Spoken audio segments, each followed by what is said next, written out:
যা খুব করে চেয়েও পাননি, যার পেছনে ছুটে কোনো লাভ হয়নি।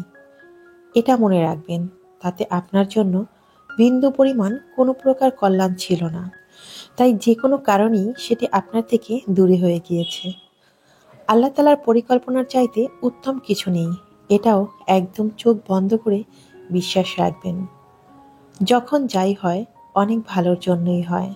তবে এটা সত্যি, সাময়িক সময়ে ভীষণ খারাপ লাগে, কিন্তু অনেকদিন পর যখন ওই বিষয়টা নিয়ে হিসাব মিলাবেন, বুঝবেন এর ভেতর বিশাল এক গুপ্ত সংকেত আল্লাহ আপনাকে দিয়ে রেখেছেন। আর তাই আপনি আপনার প্রিয় জিনিসটি হারিয়ে ফেলেছেন, কারণ সেটা আপনার জন্য কল্যাণকর ছিল না। অনেক সময় অনেক প্রিয় জিনিস আমাদের কাছ থেকে হারিয়ে যায়, কিংবা অনেক প্রিয় মানুষ আমাদেরকে একা করে কাঁদিয়ে দিয়ে যায়। এটার কারণে আরো ভালো করে বুঝতে পারবে, সৃষ্টিকর্তা ছাড়া এই দুনিয়াতে আমাদের আপন বলতে কিছুই নেই। তাই আমাদের জন্য যেটা উত্তম সেটাই আমাদের সৃষ্টিকর্তা সব সময় করেন। তাই কোনো কিছু ছেড়ে গেলে বা হারিয়ে গেলে সেটার জন্য মন খারাপ করে কোনো লাভ নেই। সামনে কি হবে সেটা নিয়ে ভাবতে হবে, সব সময় ভরসা এবং বিশ্বাস রাখতে হবে সৃষ্টিকর্তার উপরে। সুপ্রিয় দর্শক, আসসালামু আলাইকুম। আমি লাকি, ঢাকা থেকে বলছি। লাকিস মিনি ওয়ার্ল্ডের পক্ষ থেকে আপনাদের সবাইকে শুভেচ্ছা জানাচ্ছি। কাছে কিংবা দূরে, দেশ এবং দেশের বাহিরে, যে যেখান থেকে আমার আজকের ভিডিওটি দেখছেন কিংবা দেখছেন না, আশা করছি আল্লাহ পাকের অশেষ রহমতে আপনারা সবাই খুব ভালো আছেন। আমিও আলহামদুলিল্লাহ আল্লাহ পাকের অশেষ রহমতে বেশ ভালোই আছি। চলে এলাম আজকের নতুন আরেকটি দিনের গল্প, কথা এবং কাজ নিয়ে। কেমন আছে আমার সমস্ত মিষ্টি আপুরা? আশা করছি সবাই খুব ভালো আছেন, সুস্থ আছেন, নিরাপদে আছেন। আজকের ভিডিওটি নাস্তার পরবর্তী অংশ থেকেই শুরু করেছি। সবসময় তো আপনাদের সাথে নাস্তার পর্বটা শেয়ার করি, আজকে ভাবলাম সেটা আর করব না। রান্নার আগে কিচেনের মশলার জারগুলো রিফিল করে নিলাম। সবগুলো দেখলাম খালি হয়ে গেছে, তাই মশলাগুলো ভালো করে চেলে নিয়েছি। আর ইদানিং বাজার থেকে যেই মশলাটাই গুঁড়ো করে আনি না কেন, সেটার মধ্যেই প্রচুর পরিমাণে ময়লা থাকে। আর মেশিনে যে ভাঙানো গুঁড়োটা সেটা কিন্তু পুরোপুরি ফিনিশিংও থাকে না। সেই কারণে মশলাগুলোই আজকে পুরোপুরি চেলে নিলাম। যদিও আমার এই মশলাগুলো চালতে গেলে একটু কষ্ট হয়ে যায়, কারণ আমার যেহেতু একটু অ্যালার্জির সমস্যা আছে, তো কি করার, ভাবলাম একদিন একটু কষ্ট করে নিই। তারপর যতটা সম্ভব একটু করে নিয়েছি। এরপর পাখির জন্য খাবার রেডি করেছি। সবসময় তো নিজেদের খাবার নিয়ে ব্যস্ত থাকি, তাই আজকে পাখির জন্য সকালবেলা উঠে নাস্তা তৈরি করেছি। তো পাখির জন্য আমি ডিম, গাজর আর সেই সঙ্গে সেদ্ধ ছোলা আর ফলমূল কেটে একসঙ্গে করে দিয়ে দিয়েছি। অনেকদিন পর্যন্তই কিন্তু পাখির যত্ন ঠিকঠাকভাবে নিতে পারছি না। কিভাবে নিব বলেন তো? নিজেদের যত্নই তো নিতে পারছি না। এমনিতেই শীত, তার মধ্যে আবার পাখি, মানুষ, সবকিছুই তো মিলিয়ে ঝিলিয়ে। তো ভাবলাম আজকে একটু পাখিকে খাবার না দিলেই হচ্ছে না। পাখিগুলো একদম দুর্বল হয়ে যাচ্ছে, ঠিকভাবে ডিম বাচ্চাও করছে না। তো এরপর আমি মাছ কেটে নিলাম। চিংড়ি মাছগুলো ফ্রিজে রাখা ছিল, তবে আমি কেটে রাখিনি, সেখানে ভাবলাম আজকে কিছু মাছ কেটে নেই। তো আজকে চিংড়ি মাছ রান্না করব, আর সেই সঙ্গে হচ্ছে বেগুন ভাজি করব, ডাল চচ্চড়ি করব। তো রান্নাটা মাত্র বসিয়েছি, এর মধ্যেই সিলিন্ডার গ্যাস শেষ হয়ে গেছে। যেদিন ভাবি একটু তাড়াতাড়ি করে কাজ শেষ করব, কিন্তু কি আর করার, ভাগ্য মনে হয় একদম সাথই দিতে চাচ্ছে না। কারণ আজকে একটু বাইরে যাব। কোথায় যাব সেটা অবশ্যই আপনাদের সঙ্গে শেয়ার করব। তাই ভিডিওটি স্কিপ না করে সম্পূর্ণ দেখতে থাকুন। আর হ্যাঁ, ভিডিওটি দেখতে দেখতে যদি একটুও ভালো লেগে যায়, তাহলে প্লিজ ভিডিওর নিচে একটি লাইক দিয়ে ভিডিওটি কন্টিনিউ করুন। আর হ্যাঁ, ভিডিও বিষয়ে যদি আপনাদের কোনো মতামত থাকে সেটা অবশ্যই কমেন্ট বক্সে কমেন্ট করে জানিয়ে দিবেন। আর আপনি যদি আজকে প্রথম আমার চ্যানেলটি ভিজিট করে থাকেন, তাহলে আপনাকে বলছি, আমার কোনো কথা বা কাজ যদি আপনার কাছে একটুও ভালো লাগে, তাহলে আপনি চাইলে আমার ছোট্ট পরিবারের একজন সদস্য হয়ে থেকে যেতে পারেন আমার চ্যানেলটি সাবস্ক্রাইব করে। তো কথা বলতে বলতে আমি কিন্তু চিংড়ি মাছটা একটু ভুনা করে নিয়েছি, আর এখন ডাল চচ্চড়ি করে নিচ্ছি। ওই যে বললাম না প্রথমেই, যে যেদিন খুব তাড়াতাড়ি করে রান্না করতে চেষ্টা করি সেদিনই আমার অনেক বেশি দেরি হয়ে যায়, কারণ বাহিরে যাব, সেই কারণে কিন্তু একটু তাড়াহুড়ো করছিলাম। আর এমন অবস্থাতেই আমার সিলিন্ডার গ্যাসটাও শেষ হয়ে গেছে। তবে ভাগ্য ভালো ছিল এটাই যে আমার ইলেকট্রিক চুলাটাও ছিল। মাঝে মাঝে তো এমনও হয় যে আমার সিলিন্ডার গ্যাসটাও শেষ হয়ে গেছে আর ইলেকট্রিকেও মিটারে টাকা ছিল না। তো এমন অবস্থায়ও আমি কখনো কখনো পড়েছি। তো যাই হোক, তাড়াহুড়ো করে একটু রান্না করে নিয়েছি, কারণ বাইরে বেরোলে একটা সমস্যা হয় আমার, যে এসে যদি রান্না করি সেদিন কিন্তু অনেক বেশি টায়ার্ড থাকি, আর বাইরে থেকে ফেরার পরে কখনোই রান্না করতে ইচ্ছে করে না। তো আমরা যাচ্ছি আজকে আন্তর্জাতিক বাণিজ্য মেলায়। প্রায় ৫ বছর পরে এই মেলাতে যাচ্ছি। দেশে করোনার মহামারী আসার পর থেকে আমরা কিন্তু আর কখনোই বাণিজ্য মেলায় যাইনি। এক কথায় যাওয়া হয়নি, কারণ করোনার কয়েকটা বছর তো এমনিতেই আন্তর্জাতিক বাণিজ্য মেলাটা হয়নি। এরপর যখন হয়েছে তখন তো শুরু হয়েছে পূর্বাঞ্চলে, আর পূর্বাঞ্চল আমার বাসা থেকে মোটামুটি একটু দূরে। তো সেই কারণে কখনোই যেতে চাইতাম না। তো এবার ভাবলাম অনেকদিন যেহেতু যাওয়া হয় না, এবার একটু ঘুরে আসি। এমনিতেও ইচ্ছে থাকলেও কোথাও একটা ঘুরতে যেতে পারছি না, সেটাও মেয়ের পরীক্ষার জন্য, যেহেতু ও সবসময় পড়ালেখা নিয়ে ব্যস্ত থাকে। তো অনেক করে ওরে বললাম যে চলো একটু ঘুরে আসি, আর তোমারও ভালো লাগবে সবসময় পড়ালেখার মধ্যে থাকলে। এমনিতেও দেখবেন মানুষের কিন্তু মন মানসিকতাও খারাপ থাকে, আর একঘেয়েমি থেকে একটু বেরোনো উচিত। তো খুব বেশি কিছু কেনাকাটা করবো এই উদ্দেশ্য করে যাইনি, আসলে ঘোরার জন্য গিয়েছি। আর কেমন হচ্ছে পূর্বাঞ্চলের মেলাটা সেটাও দেখার জন্য। তো অনেক ব্লগার আপুদের ভিডিও দেখেছি, তারা অনেক কিছু কেনাকাটাও করেছেন, আর অনেক সুন্দর সুন্দর স্টল বসেছে। তো ভাবলাম যে এখানে কি কি ধরনের স্টল বসেছে একটু ঘুরে আসি। আসলে আসলেই যে কিনতে হবে এমন কোনো বিষয় নেই, আর মূলত হচ্ছে ঘুরতে আসা। আর মেলাতে যেসব জিনিসগুলো বসে মূলত সেগুলো সবসময় আমাদের নর্মালি মার্কেটেও পাওয়া যায়। তবে এর মধ্যে ভিন্নতা হচ্ছে এটাই, কিছু ইউনিক জিনিস থাকে সেটা হয়তো বা আমরা সবসময় হাতের কাছে পাই না। মেলা মানেই হচ্ছে এক জায়গায় অনেক কিছু পাওয়া, আর সেজন্যই কিন্তু মেলাতে মানুষ অনেক আকর্ষণ নিয়ে আসে। তো ভেবেছিলাম গত শুক্রবারে আসবো, কিন্তু শুক্রবারে আসতে পারিনি, শারীরিকভাবে খুব অসুস্থ ছিলাম। তো তাই সেই দিনটাকে আমি ক্যান্সেল করে আজকে চলে আসলাম মেলার উদ্দেশ্যে। তো প্রথমে এসে যে স্টলটাতে ঢুকেছি এটা ছিল হস্তশিল্পীর একটা স্টল। এখানে বিশেষ করে জেলখানার যে কয়েদিরা রয়েছেন সেই কয়েদিদের হাতের জিনিসপত্র দিয়ে কিন্তু এই স্টলটা বসিয়েছেন। মাশাল্লাহ, অনেক সুন্দর সুন্দর জিনিস উঠিয়েছেন, এগুলো কিন্তু সবই হাতের কারুকাজ করা। বিভিন্ন ধরনের কাঠের জিনিসপত্র, নাটাই, সেই সাথে রয়েছে পুঁতি দিয়ে তৈরি অনেক কিছু, আর পাট বেত দিয়ে তৈরি অনেক সুন্দর সুন্দর ব্যাগের কালেকশনও ছিল। তো আমি জাস্ট ঘুরে ঘুরে দেখছিলাম যে কি কি উঠেছে। তো এখানে অনেক ভাইয়ারাও কিন্তু আবার ভিডিও ধারণ করছিল। তো আমিও তাদের মাঝখান থেকে কিছুটা ফুটেজ নিয়ে আসলাম যে আমার আপুদের জন্য। আমার যে সকল আপুরা এখন পর্যন্ত মেলাতে যাননি, যারা ঢাকার কাছেই রয়েছেন বা আপনাদের আসার সুযোগ রয়েছে, তারা চাইলে একবার এসে ঘুরে যেতে পারেন। তো অনেক সুন্দর সুন্দর পুঁতি দিয়ে তৈরি জিনিসগুলো কিন্তু অনেক ভালোই লাগছিল, তবে সত্যি কথা বলতে দাম কিন্তু অনেকটাই বেশি ছিল। তো একটু হাঁটতে হাঁটতে সামনে আসতেই দেখলাম এখানে এই জুতাগুলো। এগুলো আমার মেয়ের ভীষণ পছন্দের। তো এই ধরনের জুতাগুলো ওর জন্য আমি অলরেডি দোকানে অর্ডারও দিয়েছি, বলেছে হয়তো বা 15-20 দিনের মধ্যে নিয়ে আসবে। ক্রক্সের এই জুতোগুলো অনেকেই এখন ভীষণ পছন্দ করে, তো মেয়ে বলছিল এগুলো নিবে। তো এখানে যে ডিজাইনগুলো ছিল সেগুলো কিন্তু তেমন একটা ভালো ছিল না। তারপর বললাম যে না, ঠিক আছে, মার্কেট থেকেই নিয়ে নিব। আর এখানে মনে হচ্ছে দামটাও একটু বেশি, মার্কেটে দেখলাম 1300 থেকে 1400 টাকার মধ্যে নেওয়া যায়। তো এখানে ফিক্সড প্রাইস হিসেবে 1500 টাকা, খুব একটা বেশিও নয়। তারপরেও যদি ডিজাইনটা ভালো থাকতো হয়তো বা নেওয়া যেত। তো এখানে একটা স্টল দেখলাম, সেটার মধ্যে এক ভাইয়া কিভাবে গ্লাস ক্লিন করে সেই ধরনের অনেক প্রোডাক্ট নিয়ে বসেছেন। তো আমি একটু একটু করে ঘুরে ঘুরে আপনাদেরকে দেখাচ্ছি। সবকিছু তো আসলে একসঙ্গে দেখানো সম্ভব না, সময় নিয়ে ভিডিওটাও অনেক বড় হয়ে যাবে।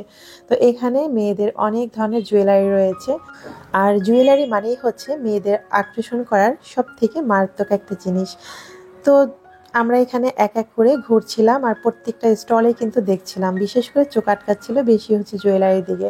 তো মেয়েকে বললাম তোমার যেটা যেটা ভালো লাগে সেটা নিয়ে নাও, কিন্তু কিন্তু ওর তেমন কিছুই পছন্দ হচ্ছে না, বলছে এগুলো তো এমনিতে নর্মাল মার্কেটেও পাওয়া যায়, তো এখান থেকে কেন নিব, আর দামটাও অনেক বেশি। তো এরপর একটা স্টলে চলে এলাম। এই যে এই বোর্ডগুলো কিন্তু আপনাদেরকে কয়েকদিন আগে দেখিয়েছি, আর বাণিজ্য মেলা উপলক্ষে কিন্তু আপনাদের সঙ্গে আমি আমার সেই কিচেনের আইটেমগুলো দেখিয়েছিলাম। বাণিজ্য মেলায় এখন এগুলো কিন্তু অ্যাভেলেবেল পাওয়া যাচ্ছে, আর কত সুন্দর করে এখানে এই যে ভাইয়ারা দেখাচ্ছে কি সুন্দর করে সব কিছু কাটা যায়। তো ভাবলাম আজকে আবার আপনাদের সঙ্গে একটু শেয়ার করে দেই। বাণিজ্য মেলা হয়তো বা আরও এক সপ্তাহের মতো থাকতে পারে, যদিও আমি শিওর না। তবে প্রতি বছর ফেব্রুয়ারির 5 তারিখ থেকে 6-7 তারিখ পর্যন্ত কিন্তু বাণিজ্য মেলাটা থাকে। তো আপনারা যারা যারা এখন পর্যন্ত বাণিজ্য মেলায় আসেননি, তারা কিন্তু একবার এসে দেখে যেতে পারেন। তো ঘুরতে ঘুরতে আমরা কিন্তু মাঝখানে একটা আইসক্রিমের পার্লারে গিয়েছিলাম, তো সেখানে গিয়ে আইসক্রিম খেয়ে নিয়েছি। এরপর যে স্টলটাতে এসেছি, এখানে বিভিন্ন ধরনের কুকি বিস্কিট থেকে শুরু করে অনেক কিছুই প্যাকেজ হিসেবে বিক্রি করছে। এটার মধ্যে প্রায় 1250 টাকার জিনিসপত্র ছিল। তো সেগুলো একসঙ্গে করে একটা বক্সের মধ্যে করে তারা বিক্রি করছে 1000 টাকায়। মূলত এখানে সব আইটেমই যে খুব ভালো তেমনটাও নয়, হয়তোবা অনেকের অনেক কিছু ভালো লাগে, অনেক কিছু ভালো লাগে না। তো বক্সটা প্রথমে ভেবেছিলাম নিব, তো এর মধ্যে মাত্র 2টা বিস্কিটই আমার বাচ্চাদের পছন্দ ছিল, আর বাকিগুলো নিলে হয়তোবা ওয়েস্ট হতো। তবে লাভের মধ্যে এতটুকুই ছিল, এখানে যে কন্টেনারটা রয়েছে কন্টেনারটা কিন্তু অনেক সুন্দর। তো একবার ভাবলাম যে নিব, তারপর বাচ্চারা বলল যে না, এটা নেওয়ার দরকার নেই, আমরা যেগুলো পছন্দ করি সেগুলো নর্মালি কিনে নেই। যদিও বাজার থেকে তো আমরা এগুলো সবসময় ফিক্সড প্রাইজে পেয়ে থাকি, মানে এখান থেকে যত টাকায় নিয়েছি সেখানেও কিন্তু একই রকম দাম। তবে মেলাতে এসেছি, কিছুই নিব না তা কি করে হয়। এরপর ঘুরতে ঘুরতে চলে এলাম একটা ক্রোকারিজের দোকানে। দেখেই ভীষণ ভালো লাগছিল। আমার ইচ্ছে ছিল একটা টিফিন ক্যারিয়ারের বাটি নিব, কিন্তু সেটাও এত দাম চাচ্ছিল, সে কারণে আর নিলাম না। তবে এখানে কিউট কিউট কিছু কেক মোল্ড ছিল, যেগুলো দেখে ভীষণ ভালো লাগছিল। তবে আমার বাসায় অনেক ধরনের কেক মোল্ড রয়েছে, সেই জন্য মেয়ে আমার হাত থেকে টেনে সেগুলো রেখে দিচ্ছিল যে এগুলো কেন দেখছো, তোমার তো এগুলো অনেক রয়েছে। তো এরপর আবার সামনের দিকে হাঁটতে শুরু করলাম। এখানে একটি জুলাই চত্বর করা হয়েছে, সবাই এখানে ঢুকে অনেক ছবি টবি তুলছিল, ভীষণ ভালোই লাগছিল। তো এক এক করে ঘুরে ঘুরে স্টলগুলো দেখছিলাম। কোনো কোনো জায়গায় হয়তো আমি ভিতরে ঢুকিও নাই, কারণ হচ্ছে অনেক বেশি ভিড় ছিল। আমি ভিড়টাকে একটু এড়িয়ে চলার চেষ্টা করেছি। তো হাঁটতে হাঁটতে সামনে এসে দেখলাম একটা 3 পিসের স্টল বসেছে। তো একটা জিনিস দেখাচ্ছি, এখানে দেওয়া আছে 1 সেট নিলে 750 টাকা, আর 2 সেট নিলে 1300 টাকায় পেয়ে যাবেন। মূলত এই 3 পিসগুলো কিন্তু আপনার যদি মিরপুর হোপ মার্কেটে যান তখন 600 টাকা, 550 টাকা, 500 টাকায় পেয়ে যাবেন। আর যদি নিউ মার্কেট থেকে নেন তাহলে কিন্তু 450 টাকা, 400 টাকায় পেয়ে যাবেন। আর বাণিজ্য মেলায় সেগুলো 750 টাকা করে, আর ডাবল নিলে 1300 টাকায়। যাক, ভালোই, খারাপ নয়, যেহেতু বাণিজ্য মেলা বলে কথা, এখানে কিছুটা তো ব্যবসা করবেই। তবে আমার ভাই এই ধরনের জিনিস একদমই ভালো লাগে না, যেগুলো আমি লোকাল মার্কেটে পাবো। আমার কাছে বাণিজ্য মেলা মানেই হচ্ছে যদি ইউনিক কিছু থাকে আমি সেটা নিব। তো ঘুরতে ঘুরতে এখানে একটা স্টলে দেখলাম পিড়ি আর বেলুন রাখা আছে। তো এগুলো কিন্তু পাথরের, মানে গ্রানাইট দিয়ে তৈরি, তার উপরে একটু ডিজাইন করা ছিল। প্রত্যেকটার সেট যাচ্ছিল 3500, 4000 টাকা, যেগুলো অনলাইনে কিন্তু আপনি 1200 থেকে 1500 টাকার মধ্যেই পেয়ে যাবেন। এরপর আরেকটা স্টলে আসলাম। মেয়ের এখানে এসে এই চুড়িটা ভালো লেগেছে, বললো আম্মু ড্রেসের সাথে ম্যাচিং করে পরা যায়, কিন্তু দাম শুনে মেয়ে বললো আর নিব না। মানে একটা চুড়ির দামই চাচ্ছে 450 টাকা। এগুলো কিন্তু নর্মাল মার্কেটে আমরা 300 থেকে 350 টাকায় কিনতে পারি। আমি প্রথমেই বলেছি আমি কিন্তু কেনাকাটার জন্য যাইনি, আমি গিয়েছিলাম আসলে ঘুরে ঘুরে দেখার জন্য যে কি কি উঠেছে বা নতুন কিছু আছে কিনা। মেলা মানেই হচ্ছে ইউনিক কিছু। তবে সত্যি কথা বলতে এর আগে পরে যখন আমি বাণিজ্য মেলায় গিয়েছিলাম তখন তো চীনমৈত্রী সম্মেলন কেন্দ্রের সামনে বসতো, তখন কিন্তু অনেক বড় করে মেলাটা হতো। এখন পূর্বাচলে এত বড় হচ্ছে না, বা স্টলের আগের তুলনায় অনেক অনেক কম। তবে এখানে একটা জিনিস আমার কাছে সব থেকে বেশি ভালো লেগেছে, আমি একটা স্টল খুঁজতে এসেছিলাম কিন্তু সেটা কিন্তু পাইনি। যদিও আমি একটা আপুর ভিডিও দেখে তারপরে ভেবেছিলাম সেই স্টলটা খুঁজবো, কিন্তু সেই স্টলটা আমি খুঁজে পাইনি, জানি না আসলে সেটা কোথায় রয়েছে। তবে আমি একটা স্টল পেয়েছি। তো সেটা কি পেয়েছি সেটা আজকের পর্বে হয়তো বা আপনাদের সঙ্গে শেয়ার করব না, ইনশাল্লাহ আগামীকালকে সেটা শেয়ার করে দিব।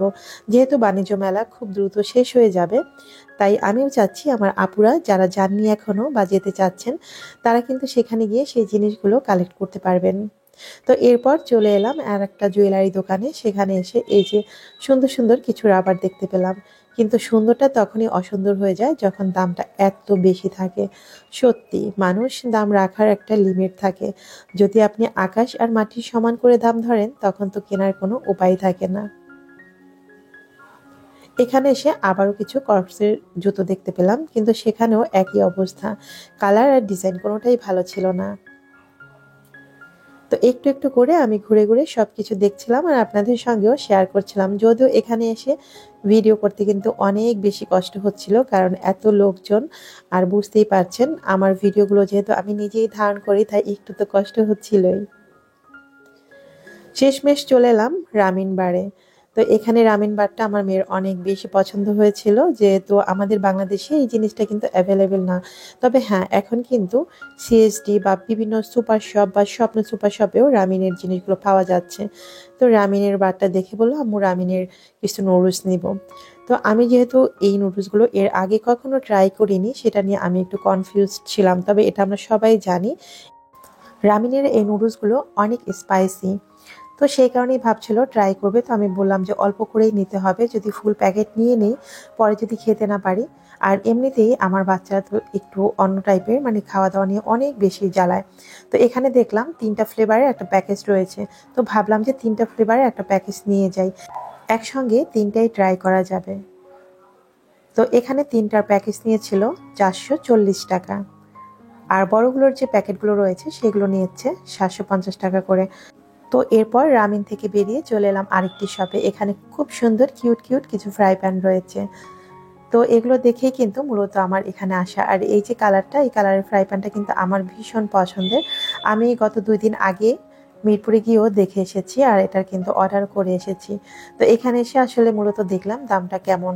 তো দামটা দেখলাম তুলনামূলক ঠিকই আছে, মানে একদম কমও না আবার বেশিও না, মানে ঠিকঠাকই রাখছেন। তবে মার্কেট থেকে নিলে হয়তোবা 200-100 টাকা একটু কমে নেওয়া যাবে। তো আমি ভেবেছিলাম এখানেও হয়তোবা কিছুটা কমাতে পারে, কিন্তু এখানে কোনো কম নেই, ফিক্সড প্রাইস। বললো যে একটা ফ্রাই প্যান, এখানে আমি যেটা পছন্দ করেছিলাম সেটা 1800 টাকা চেয়েছে। তবে আমি চাইলে সেটা বাহির থেকে নিতে পারি 1500 থেকে 1600 টাকার মধ্যে, তাই আমি আর সেটা কিন্তু নেইনি। তো এই স্টলের ভাইয়াটা আবার বললো আপনারা বাহির থেকে নিলে এটা স্বপ্ন সুপার শপেও পেয়ে যাবেন। তো এরপর ঘুরতে ঘুরতে চলে এলাম হোমটেক্সের এই শোরুমটাতে। তো এখানে এসে মেয়ের একটা চাদর ভালো লেগেছে। তো ওর সম্পূর্ণ রুমের থিম যেহেতু ল্যাভেন্ডার কালার, তো ল্যাভেন্ডার কালার দেখেই চাদরটা ভালো লেগেছে, কিন্তু এত প্রাইস দেখেই মাথা ঘুরে যাচ্ছে। একটা চাদরের দামই চাচ্ছে 3500 টাকা। তবে আমার কাছে যেটা ভালো লেগেছে এই যে কিউট কিউট যে পিলোগুলো দেখতে পাচ্ছেন এগুলো। তো এখানে আর একটা দোকানের মধ্যেও দেখলাম যে এই ধরনের এই পিলোগুলো রয়েছে। তবে দাম জিজ্ঞেস করাতে আসলেই অনেক অনেক অনেক বেশি চাচ্ছে। একটা পিলোর দাম চাচ্ছে 900 টাকা করে। তারপর ভাবলাম দাম যত বেশিই হোক, যেহেতু জিনিসগুলো দেখতে সুন্দর আমি নিয়ে নিব। কিন্তু দুঃখের বিষয় হলো আমার যে কালারগুলো প্রয়োজন সেগুলো ছিল না, তাই আর নেওয়া হয়নি। তো সবশেষে গিয়েছিলাম এসকিবির একটা শোরুমে। যেহেতু আমি সবসময় এসকিবির এখন জিনিসপত্রগুলো বেশি ব্যবহার করি, ভাবলাম নতুন কিছু আসলো কিনা সেটা দেখার জন্য। ভিডিওর এ পর্যায়ে এখন বলে দিচ্ছি গত পর্বে ধাঁধার সঠিক উত্তর। গত পর্বে ধাঁধা ছিল যাকে কাটা হয় সে কাঁদে না, যে কাটে সে কাঁদে, বলুন তো কে? ধাঁধার সঠিক উত্তর ছিল পেঁয়াজ। যিনি সর্বপ্রথম কমেন্ট করে সঠিক উত্তরটি জানিয়েছেন তার জিমেল অ্যাকাউন্টের নাম হচ্ছে জেসমিন আক্তার। এরপর বলে দিচ্ছি আজকের পর্বের ধাঁধা। আজকের ধাঁধা হচ্ছে কাগজ দিয়ে তৈরি পৃথিবীর সব থেকে দামি জিনিস কি? আশা করছি আমার বুদ্ধিমান ভিউয়ার্সরা খুব দ্রুতই কমেন্ট বক্সে সঠিক উত্তরটি জানিয়ে দেবেন, কারণ আজকের ধাঁধার থেকে সহজ আর মূল্যবান ধাঁধা আর একটাও হয়নি। তো তাই সবার কাছ থেকে আশা করছি উত্তরটি খুব সহজেই পেয়ে যাব। তো এই যে একটু একটু করে আমি এসকেবির সমস্ত জিনিসপত্রগুলো দেখছিলাম আর ভাবছিলাম কোনটা নিব, কিন্তু মেয়ে বলল তোমার কাছে যথেষ্ট পরিমাণ আছে, কোনো কিছুই নিতে হবে না। কি আর করার, মেয়ের কথা শুনেই চলে এলাম। তো আমারও ভিডিও থেকে বিদায় নেওয়ার সময় হয়ে গেছে। আজ এখানেই বিদায় নিচ্ছি, দেখা হবে আগামী পর্বে নতুন কোনো ভিডিওর সঙ্গে। ততক্ষণ সবাই ভালো থাকবেন, সুস্থ থাকবেন। আল্লাহ হাফিজ, আসসালামু আলাইকুম।